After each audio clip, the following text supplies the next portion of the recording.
오늘은 네. 오늘은 제가 알고 있는 전 사회적 기업가 출신인 한 대표님을 모시고 말씀을 나눠보도록 하겠습니다. 제가 엄청 궁금하고 또 동시에 의문이 들었던 게 어느 순간부터 정부 지자체 이런 데에서 공유하고 사회적 가치, 그런 사회적 역할, CS라고 할 수 있을 것 같은데 이런 걸 기업에게 너무 많이 강요하고 또 그거가 중심이 되는 것 같은 사회적 기업을 육성하는 걸 보면서 왜 저러지? 왜 저게 진짜 효과가 있을까? 아니면 뭔가 보여주기식 선전일까? 이런 의문이 많이 들었단 말이에요. 네. 그러던 찰나에 제가 또 우연치 않게 사회적 기업 출신이었다가 이런 거에 대해서 얘기해 주실 수 있는 또 그 현장에 있던 분이 있어가지고 그럼 정부나 지자체가 강조하는 사회적 가치, 사회적 기업에 대해서 얘기를 한번 들어보도록 하겠습니다.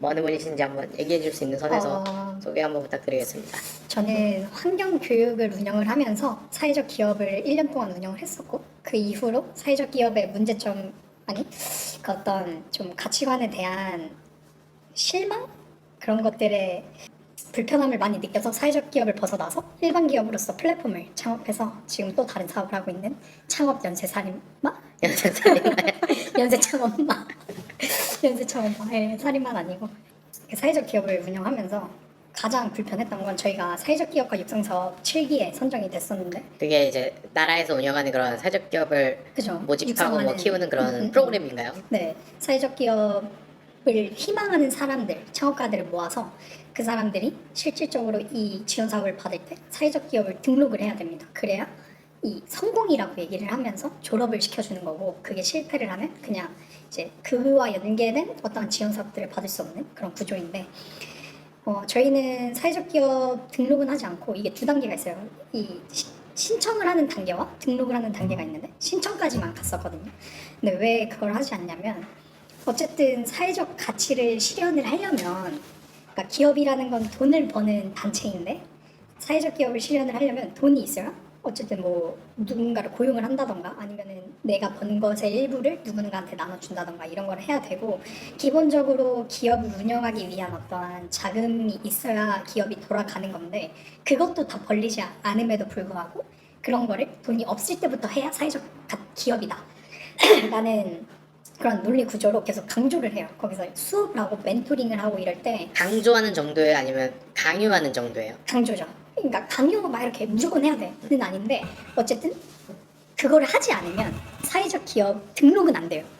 그러니까 이거를 실천하는 기업 대상으로 사회적 기업이라는 그 타이틀을 제공을 하는 거고 저희는 그 부분에 있어서 지금 우리가 먹고 살기도 힘들고 기업 유지가 안 되는데 어떻게 여기서 더 사회적 기업 이걸 실현을 할 수 있을까? 그러려면 우리 그 개인 자산을 계속 투자를 하던가 아니면 정말 투자를 받아서 해야 되는데 사실 사회적 기업에 투자를 하는 사람도 많이 못 만나기도 했고 왜냐면 결국 투자라는 건 그 사람들이 이 기업에 돈을 줌으로써 더 큰 돈을 받아오는 게 투자니까 네 이게 비즈니스 모델이 어떻게 보면 그 사람들 입장에선 약할 수 있는 거죠. 자기가 벌 수 있는 그게 가능성이 좀 낮다고 생각을 해서인지 그 투자자를 찾기도 굉장히 힘들었고 저희는 되게 저렴한 어떤 제품을 판매를 하다 보니까 소매 같은 건가요? 네 그죠 소매죠. 그러니까 한 명당 하나의 어떤 제품을 구매하는 형태인데 그게 제품이라는 건 항상 그게 있잖아요. 소비자의 가치가 있잖아요. 소비자가 희망 가격이 있는데 저희가 이 사회적 실현을 하기 위해서는 그거보다 더 높은 가격을 해야 되는 거죠. 그러니까 저희는 조금 원가가 좀 셌어요. 원가가 좀 세다 보니까 가격을 마진을 남기거나 사회적 가치를 실현하려면 좀 더 높게 잡아야 되는데 그렇게 하려면 소비자 입장에서는 이게 너무 비싼 제품이 돼버리는 거죠. 그 가치에 비해서. 그러면 누군가는 그렇게 얘기하겠죠. 야 그러면 아이템이 잘못된 거 아니냐 라고 얘기할 수 있지만 사실 이 사회적 가치를 제외하고 정말 마진을 남긴다라는 부분에서 그냥 사회적 가치를 제외하고 보면 마진이 충분히 남는 구조예요. 그냥 그걸 제외함으로써. 근데 이걸 붙이면 가격이 올라가야 되고 이 가격이 올라가면 소비자가 이렇게 거부감을 갖게 되는 그런 구조고 이게 또 한 가지 더 불가능한 건 소비자 입장에서 아, 이 친구들이 사회적 기업이구나 라고 하면 뭔가 인식 자체가 아, 사회적 기업이니까 뭔가 더 저렴해야 되고 마진율이 낮아야 되고 이 기업들은 기업임에도 불구하고 그 돈을 버는 게 아니라 어떤 사회적 가치를 실현하는 데 중점을 둬야 돼. 봉사를 요구하는 것 같은 느낌이네요. 그쵸. 약간 여기는 봉사하는 단체라는 어떠한 인식이 좀 있어요. 그러다 보니까 물론 그러다 보니까 조금 이 어떤 특정 서비스에 있어서 무료라고 인식을 하고 당연하게 접근을 하시는 분들이 굉장히 많았고 뭐 저희한테 연락 오시는 그 소비자가 뭐 100%라고 쳤을 때 그 중에 50%는 저희 비용이 듭니다라는 말을 듣고 이탈을 하고. 왜 돈을 내요 이렇게 생각하나요? 그죠? 네. 봉사단체 이런 거라 생각하나요? 네, 약간 사회적 기업이라는 그 이미지 자체가 조금 봉사단체 정도로 인식하는 분들이 많았어요. 그분들이 50%였고 실질적으로 그 중에 한 10%, 이 남은 10% 중에도 무료가 아니에요? 그럼 얼만데요? 라고 하시는 분들이었고 그 10%조차 가격을 듣고 이제 이탈하거나 나머지 40%에서도 가격을 듣고 이탈하시는 분들이 또 20%, 결국에 남는 거는 한 20에서 30%만이 고객으로 남아서 저희 걸 진행을 하게 되는 거죠. 물론 그 진행을 하고 난 부분에 대해서는 만족도가 높았지만 그 가는 이 구매 과정에 있어서 그 사람들의 인식 때문에 조금 이탈률이 너무 높았던 것들이 많이 있었어요. 그래서 만약에 저희가 이걸 사회적 기업이라는 거를 내세우지 않고 그냥 우리 상업적인 기업이야 라고 아예 들어갔으면 또 저는 달랐을 거라고 생각을 하거든요. 그래서 그 부분에서 괴리를 좀 느끼고 저희는 그 탈피를 벗고 이 플랫폼을 전환을 했는데 저희가 플랫폼을 하면서 플랫폼이라는 건 어쨌든 공급자와 소비자를 모으는 업이잖아요. 근데 이 공급자들을 만나면서 또 다른 사회적 기업들을 좀 많이 만났어요. 근데 그분들도 다 똑같은 고민을 갖고 계세요. 이 사회적 가치 실현이라는 부분 그리고 실질적으로 소비자들이 이걸 인식하고 있는 그 인식점이 있어서 그분들도 이거를 어떻게 해결해 나가야 될지 고민이 많았고 저는 좀 충격적이었던 게 운영한 지 7년이 된 기업이고 본인들은 사회적 기업치고 돈을 많이 벌고 있다라고 하는 기업, 매출을 많이 내고 있다 하는 기업이 연매출 20억밖에 안 된다는 점에서 몇 분이나 있는 회사였어요? 인원수가 굉장히 많아요. 왜냐면 거기는 연구원도 있고 막 개발을 해야 되고 막 이런 데라서 포트폴리오도 엄청 많고 실제로 거래를 하고 있는 그 대상도 엄청 많아요. 제품도 엄청 많고 제가 알기로는 700개가 넘어가는데도 불구하고 엄청난 다품종 소매업인가 봐요. 그쵸. 그럼에도 불구하고 20억밖에 안 나오는 거고 그게 이 사회적 기업치고 많이 나온다라는 어쨌든 그 업계 특성상 뭐 100억을 넘기기 너무 어려운 그 업종이긴 하지만 그걸 또 너무 충격을 많이 받아서 확실히 우리가 벗어난 건 잘한 것 같다라고 생각을 했죠. 늦은 질문이지만 그 사회적 기업이 뭔가요? 이게 우리나라는 좀 특이해요. 사실 제가 인식한 거는 사회적 기업과 소셜 벤처가 사실 같은 말이잖아요. 소셜 벤처, 사회적 기업은. 요새 또 사회적 경제 이렇게 해가지고 점점 더 복잡해지는 것 같아요. 그래서 저는 뭐가 다른지를 모르겠어요. 그죠?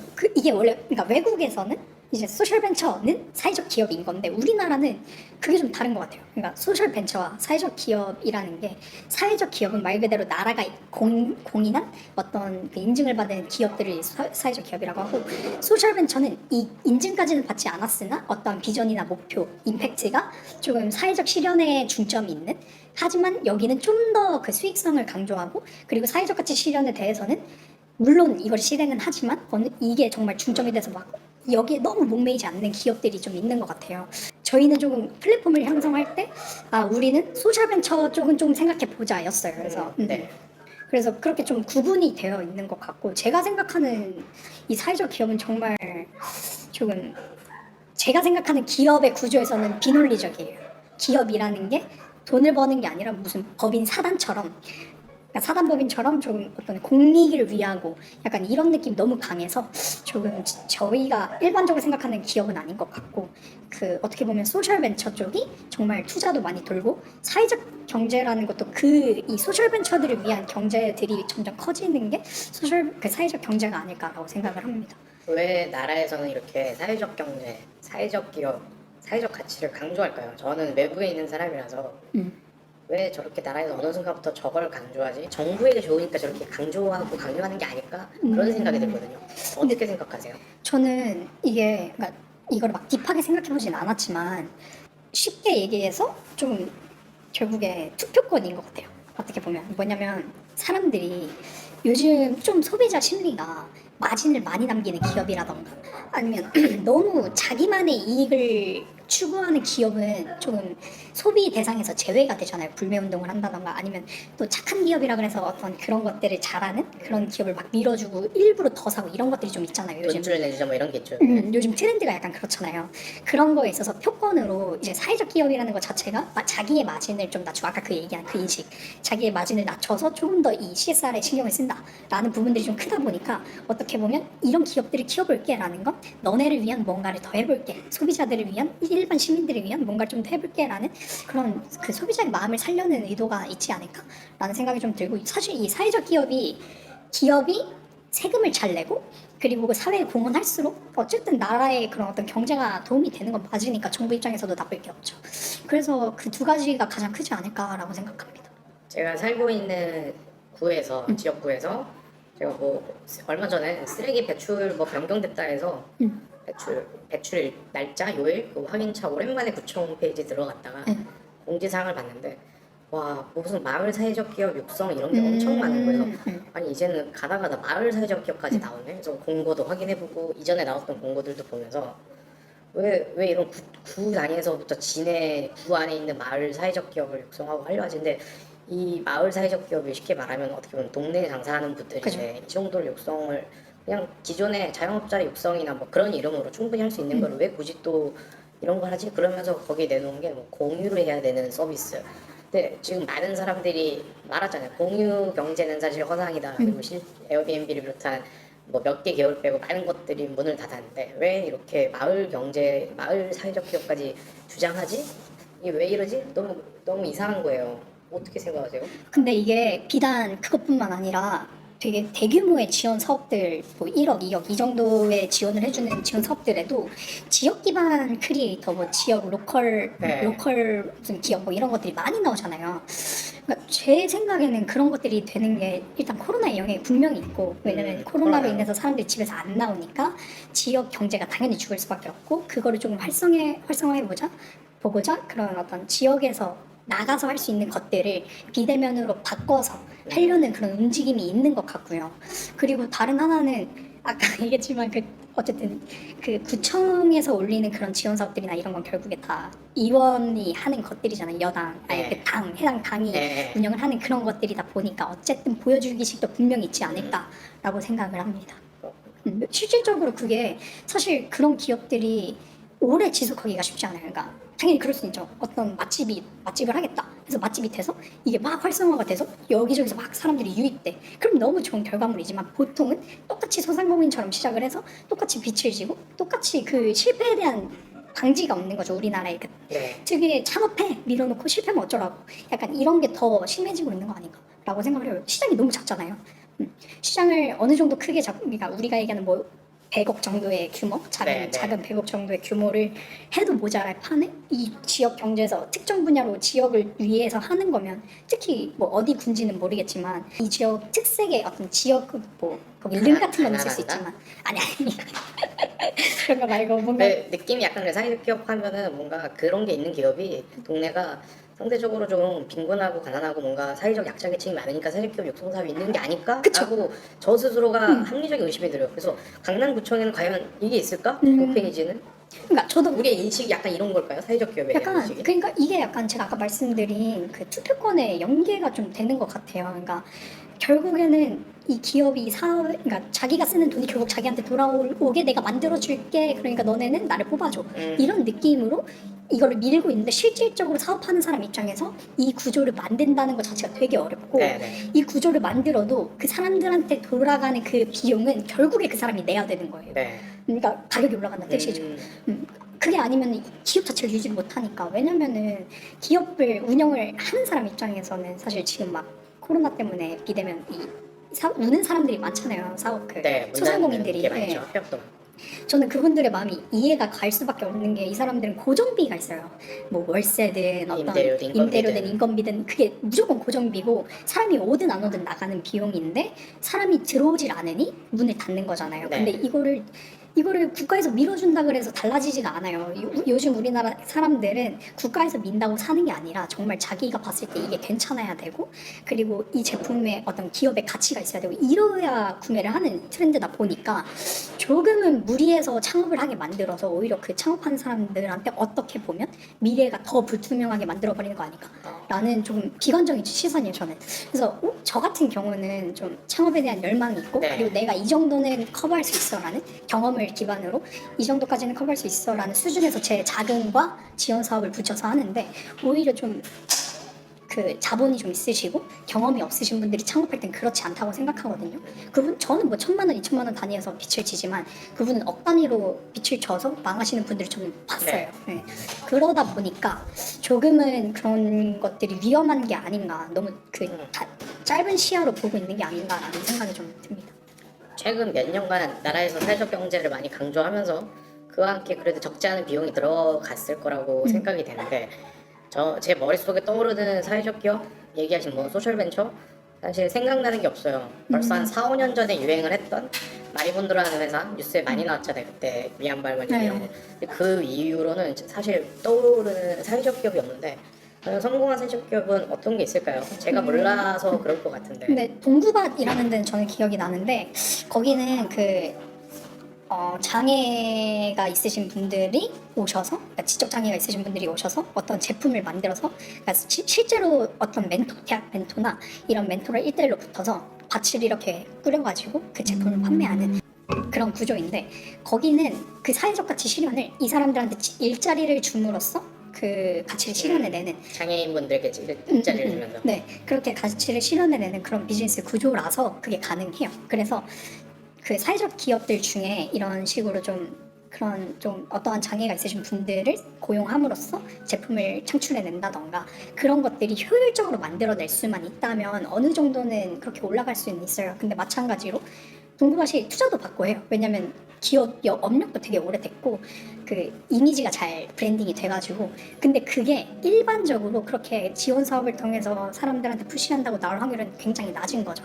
그분들은 정말 오래되신 분들이고 이런 사회적 기업 이런 게 대두되기 전부터 꾸준히 그것들을 해왔던 분들이라서 쌓은 건데, 그냥 이렇게 푸시한다고 그게 되는 건 아닌 것 같아요. 오히려 어떻게 보면은 이런 장애인 분들을 이렇게 고용을 함으로써 이 장애인분들한테 피해가 갈 수도 있다고 생각하거든요. 이 사람들이 준비가 안 됐는데 네. 어떻게 이 사람들이 대해야 될지도 교육이 제대로 안 된 상태에서 나라가 푸시해서 좋은 아이템이 떠올라서 한번 해볼까?